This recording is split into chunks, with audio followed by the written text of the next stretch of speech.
Hello बच्चों, आज हम प्रश्नावली 1.5 सीखेंगे। ठीक है, इसमें हमें इस चैप्टर को करने से पहले हमें घातांक का नियम को समझना होगा। अगर हम घातांक का नियम को समझ लेंगे तो ये सारा क्वेश्चन हमें आराम से बन जाएगा। ठीक है, तो चलिए पहले हम घातांक के नियम को समझते हैं। तो देखिए, जैसा कि यहाँ में मैंने लिखा है कि a इंटू a, अगर a का पावर m है और a का पावर n है तो हमें क्या करना है, एक a के ऊपर में mn को जोड़ देना है। इसका कहने मतलब क्या है, a हमारा क्या है, आधार संख्या है। ठीक है, अगर हमारा आधार सेम हो और पावर अलग अलग हो, जैसे कि हम बोल देंगे कि 3 का पावर 3 दे दिए, ठीक है, गुना 3 का पावर 5 दे दिए, तो हम देख रहे हैं यहाँ में 3 के ही ऊपर में पावर 3 है, यहाँ में 3 के ऊपर में ही पावर 5 है, और ये दोनों आपस में क्या है, गुना में है। तो चूंकि यहाँ में आधार संख्या क्या हो गया, हमारा आधार हो गया 3, तो हम 3 को क्या करेंगे, कॉमन ले लेंगे।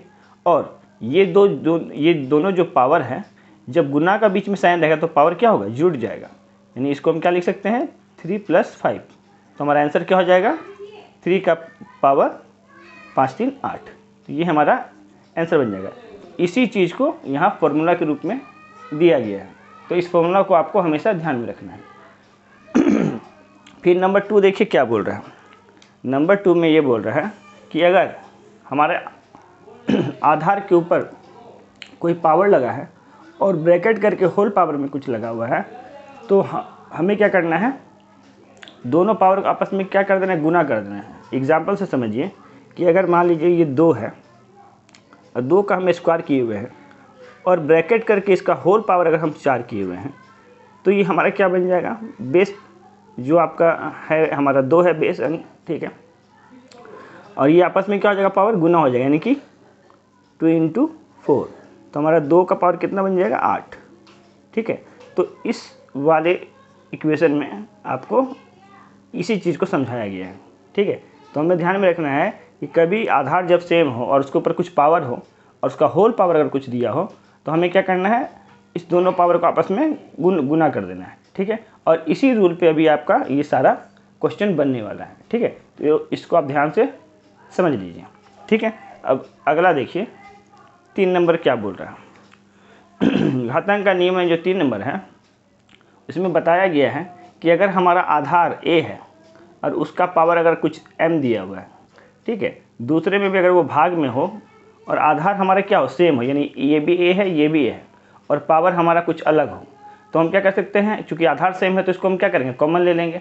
ठीक है, और भाग में जब पावर रहता है तो वो क्या हो जाता है, वो हमारा माइनस में हो जाता है।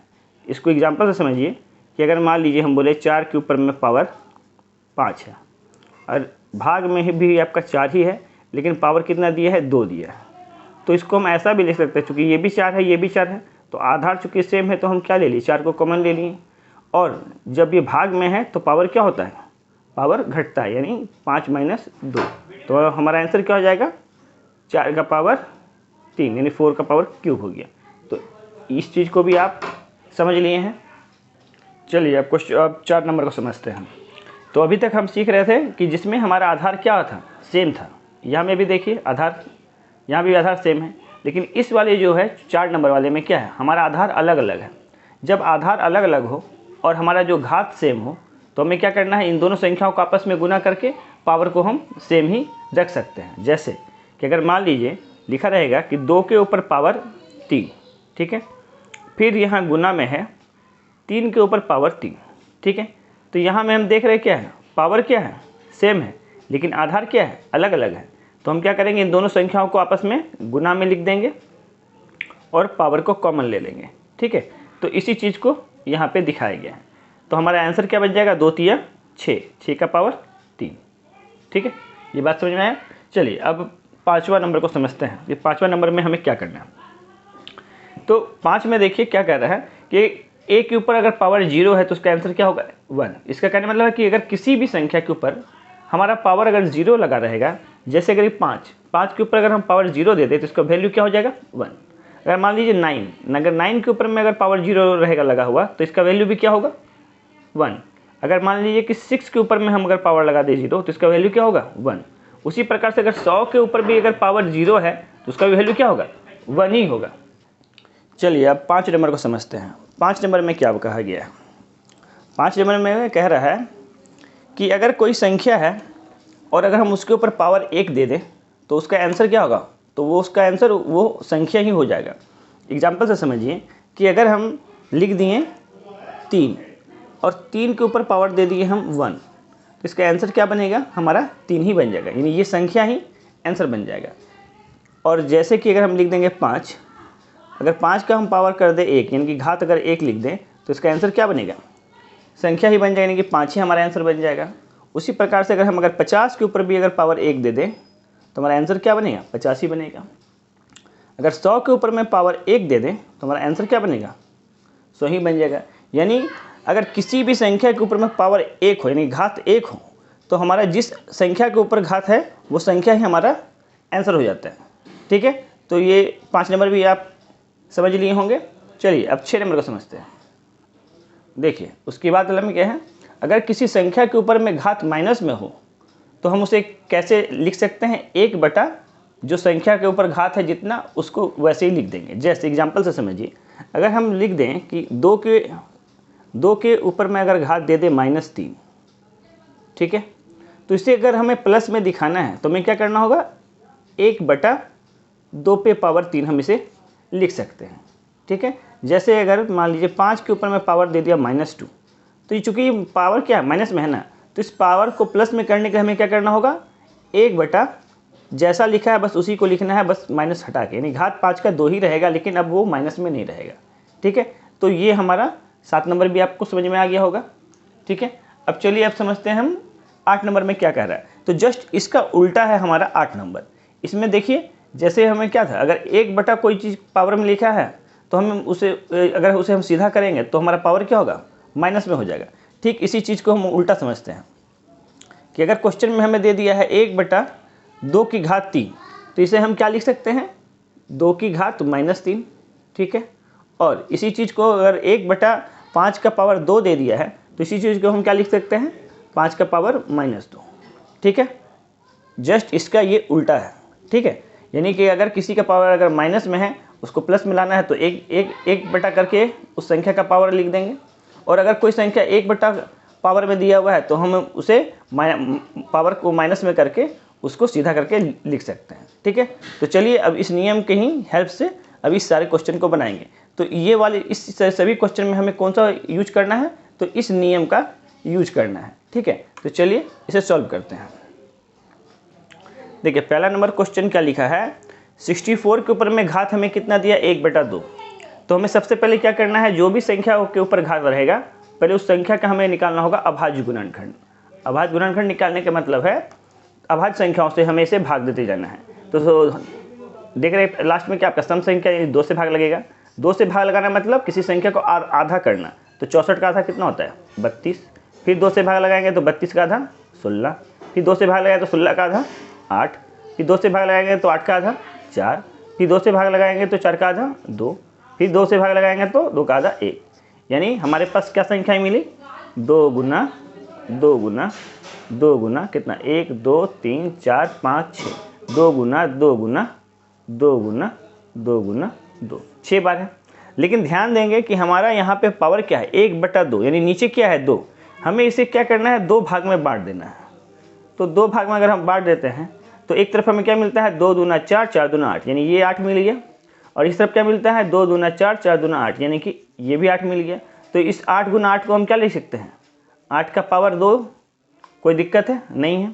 तो चलिए इसे हम लिख देते हैं। इस 64 की जगह पे क्या लिख सकते हैं? 8 क्या घात 2। ठीक है, और इस पूरे का भी पावर कितना है हमारे पास? 1 बटा 2। तो हमने नियम क्या सीखा था? घात का नियम, कि अगर किसी संख्या के ऊपर में पावर n है और उसका पूरा पावर अगर m दिया हो तो हमें क्या करना होता है? इस दोनों पावर को आपस में गुना कर देना होता है। ठीक है, तो यहाँ में भी हम क्या करेंगे? इस दोनों के पावर को आपस में गुना कर देंगे, यानी 8 का पावर 2 गुना 1 बटा 2। ये 2 से 2 कैंसिल हो गया, तो हमारा आंसर क्या मिला? 8। ठीक है, बात समझ में आ गया है। ठीक है, अब क्वेश्चन नंबर 2 को देखिए। क्वेश्चन नंबर 2 में क्या है? 32 है। तो 32 का अभाज्य गुणनखंड निकालेंगे तो 2 से भाग लगेगा तो यानी 32 का आधा हो जाएगा 16, फिर 2 से भाग लगा तो 16 का आधा 8, फिर 2 से भाग लगा तो 8 का आधा 4, फिर 2 से भाग लगा तो 4 का आधा 2, फिर 2 से भाग लगा तो 2 का आधा 1। ठीक है, तो हमें कितना मिला 1 2 3 4 5, 5 बार 2, 1 2 3 4 और ये 5। नीचे में क्या है 5 है, यानी हमें 5 संख्याओं का एक जोड़ा बनाना है। तो 5 संख्या जो है 2 का पावर ही 5 हो जाएगा। तो हमें ये क्या हो गया 2 का पावर 5, और इस पूरे का पावर क्या है हमारा 1/5। जब ब्रैकेट खुलेगा तो क्या होगा, ये दोनों आपस में गुना हो जाएगा, यानी 2 गुना 5 गुना 1/5। ये 5 से ये 5 कैंसिल हो गया, तो हमारा आंसर क्या मिला 2। अब हमें क्या करना है 125 का अभाज्य गुणनखंड निकाल लेना है। ठीक है, 125, देखिए 125 का अभाज्य गुणनखंड, तो हम सबसे पहले क्या करेंगे, इसे 5 से भाग लगा देते हैं।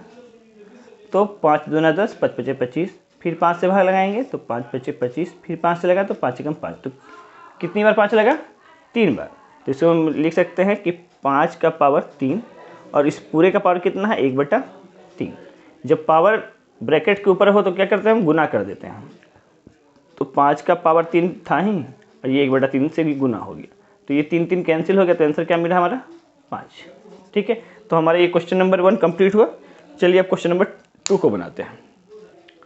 देखिए क्वेश्चन नंबर 1 में क्या है, हमें दिया है 9 का ऊपर घात दिया है 3/2।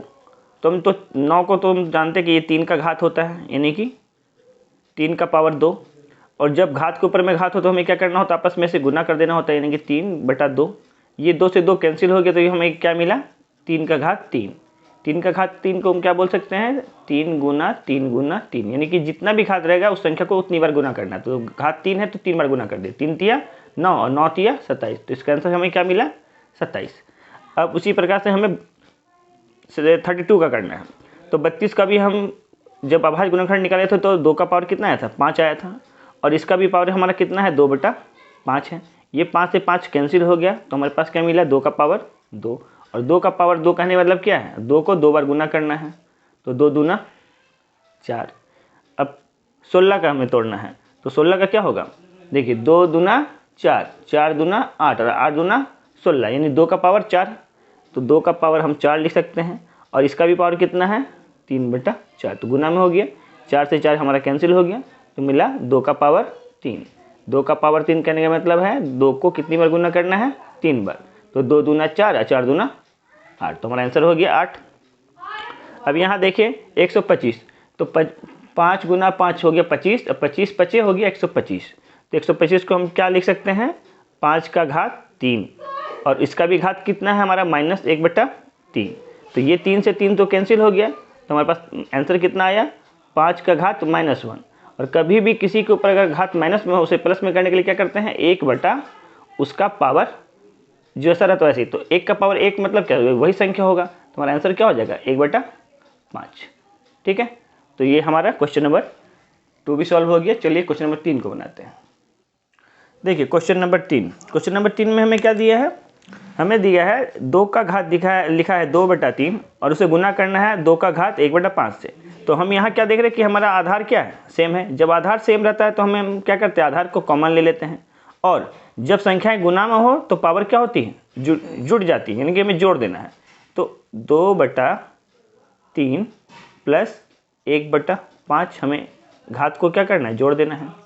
तो ये 2 का पावर 5 और 3 का लॉस लेंगे कितना होगा 5 तिया 15 हो जाएगा, और ये इससे गुना हो गया तो 5 दूना 10, ये इससे गुना हो जाएगा तो 3 एकम 3। तो हमारा आंसर क्या बनेगा 2 का घात 13/15, ये हो गया हमारा आंसर। ठीक है, अब क्वेश्चन नंबर 2 में हमें क्या कर रहे हैं कि हमें दिया हुआ है 1/3 की घात 3, और उसका पूरा पावर दे दिया है 7। तो जब भी ऐसा होता तो सबसे पहले हमें क्या करना होगा इसे ऊपर ले जाना होगा। तो 3 की घात 3 को जब ऊपर ले जाएंगे तो क्या हो जाएगा घात उसका माइनस में हो जाएगा। तो ये हो गया हमारा 3 का घात -3, और इस पूरे के घात क्या हो जाएगा 7 दिया हुआ है। और जब घात के ऊपर में घात होता है तो हमें क्या करना होता है इस दोनों को आपस में गुना कर देना होता है, यानी 3 का घात -3 गुना 7। तो हमारा आंसर क्या मिलेगा 3 का घात 7 तिया 21, लेकिन माइनस में। तो क्वेश्चन नंबर 2 का आंसर हमारा ये हो गया। और क्वेश्चन नंबर 3 में क्या है, 11 का घात 1/2 बटा 11 का घात 1/4। तो हम देख रहे हैं दोनों में आधार संख्या क्या है, 11 है, तो 11 के को हम कॉमन ले लेंगे, और जब पावर भाग में हो तो हम क्या करते हैं, इसे घटा देते हैं। तो 1/2 घटाओ 1/4, तो हमारा आंसर क्या आएगा, 11 का घात 2 और 4 का लॉस क्या आएगा, 4 ही आएगा। 2 के पहाड़े में 4 कितनी बार में आता है, 2 बार में, ऊपर 2 से गुना किए तो 2 एकम 2, माइनस है तो माइनस लगा दिए। 4 के पहाड़े में 4 कितनी बार में, 1 बार में, ऊपर 1 से गुना किए तो 1 एकम 1। तो हमारा आंसर आया 11 का पावर 2 में से 1 गया तो 1, नीचे आपका 4। तो ये हो गया हमारा क्वेश्चन नंबर 3 का आंसर। और क्वेश्चन नंबर 4 में हमें क्या दिया गया है, 7 का घात 1/2 गुना 8 का घात 1/2। यहाँ हम देख रहे हैं संख्या तो अलग अलग है, यानी आधार क्या है, अलग अलग है, लेकिन पावर हमारा क्या है, सेम है। जब पावर सेम हो और संख्याएं गुना में हो तो हम क्या करते हैं, दोनों संख्या को आपस में गुना के रूप में लिख देते हैं और पावर को कॉमन ले लेते हैं। तो पावर हमारा 1/2 कॉमन ले लिए, अब गुना करेंगे तो 7 8 56, तो ये 56 होगी और पावर हमारा कितना रहेगा, 1/2। ये हो गया हमारा क्वेश्चन नंबर 4 का आंसर। और इसी क्वेश्चन के साथ हमारा ये प्रश्नावली 1.5 भी समाप्त होता है। अगर आपको मेरा वीडियो अच्छा लगता है तो आप मेरे वीडियो को लाइक करें और मेरे चैनल को सब्सक्राइब करें। ठीक है, thank you for watching my video.